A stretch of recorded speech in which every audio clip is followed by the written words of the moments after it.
সিগালের মতো 100-1000 বছর বাঁচতে চাই না, বিড়ালের মতো বাঁচতে চাই না, সিংহের মতো প্রয়োজনে 1 সেকেন্ড আয়ু চাই আল্লাহ তাআলার কাছে। আমাদের কোনো নিজস্ব দলীয় ব্যক্তিগত কোনো দাবি দেওয়া নাই। আমাদের সমস্ত দাবি দেওয়া দেশবাসীর অধিকার আদায়ের জন্য। আমাদের জীবনটা আল্লাহর জন্য, মানবতার জন্য, দেশের জন্য, জাতির জন্য। আল্লাহ যদি কবুল করেন গর্বিত শহীদ হয়ে দুনিয়া থেকে বিদায় নিব ইনশাআল্লাহ। গতকালকেও এই জায়গায় আরেকটা সমাবেশ ছিল, পরিষ্কার বলেছি, সিগালের মতো 100-1000 বছর বাঁচতে চাই না, বিড়ালের মতো বাঁচতে চাই না, সিংহের মতো প্রয়োজনে 1 সেকেন্ড আয়ু চাই আল্লাহ তাআলার কাছে। ওইটাই গর্বের। ইনশাআল্লাহ জনতার বিজয় হবে।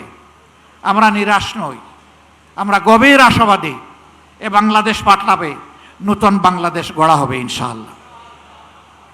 সেই বাংলাদেশ গড়ার প্রত্যাশায় সারা দেশবাসীকে আমরা পাশে চাই এবং আমরাও দেশবাসীর সাথে থাকতে চাই। আমাদের কোনো নিজস্ব দলীয় ব্যক্তিগত কোনো দাবি দেওয়া নাই। আমাদের সমস্ত দাবি দেওয়া দেশবাসীর অধিকার আদায়ের জন্য।